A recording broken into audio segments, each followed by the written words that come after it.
Good morning everyone, Sydney here with Palm Beach Classics. Today we're going to talk about this beautiful 1955 300 SL. Yesterday was actually one of the highlights of my career with Palm Beach Classics.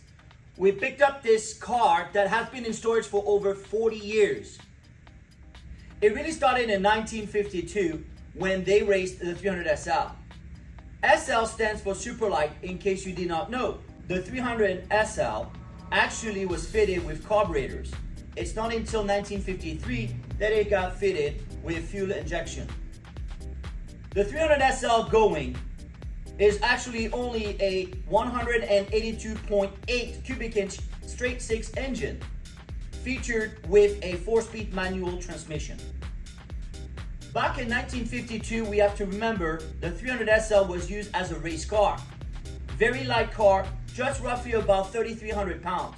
Really amazing to know that this car actually could reach a top speed of roughly 260 kilometers per hour, which is about 160 miles an hour. Really cool. In 1954, Mercedes-Benz has decided not to race the alloy car, but instead they have decided to participate in the Formula One racing. 1954 was actually, in my opinion, a very important year for Mercedes-Benz. At the New York International Auto Show, they brought the 300 SL, but also decided to bring the 190 SL, which made also the debut of the 190 SL. Let's call it the little brother of the 300 SL.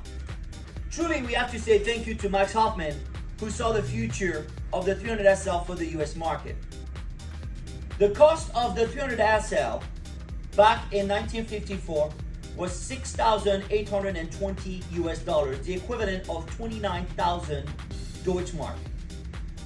To share with you some really cool options and prices. If you wanted a Becker radio, it was an additional $264.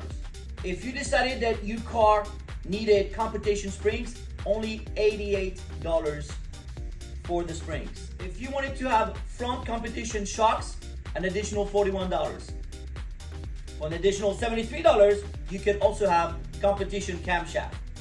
Now, let's talk about the Rudge wheels.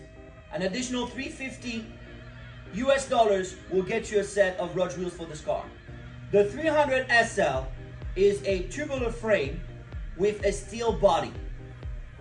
Now, for an additional cost, you could have requested to have an aluminum body.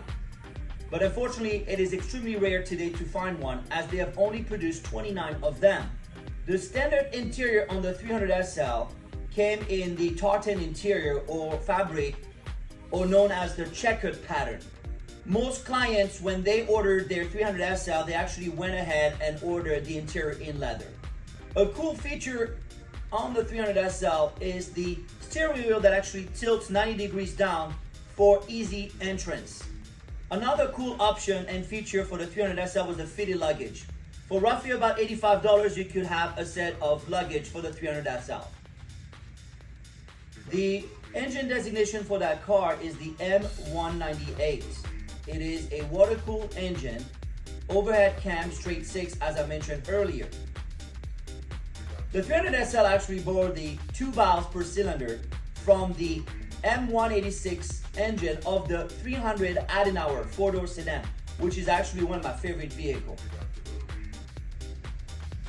Now you know that the engine on the 300 SL is slightly tilted 30 degrees.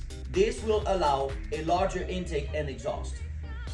If now you look on the bonnet of the vehicle, you're going to see 2 humps on each side. One actually was created to have space for the engine the way it was tilted.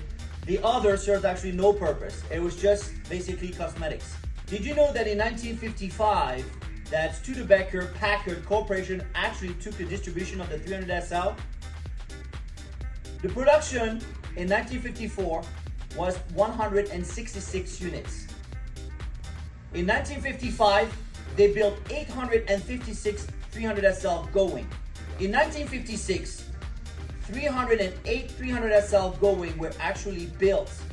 Then, in 1957, that was it, with only 70 units. Some of the famous people out there that own the 300 SL, Sophia Loren, as we know, Luigi Cinetti actually owned one.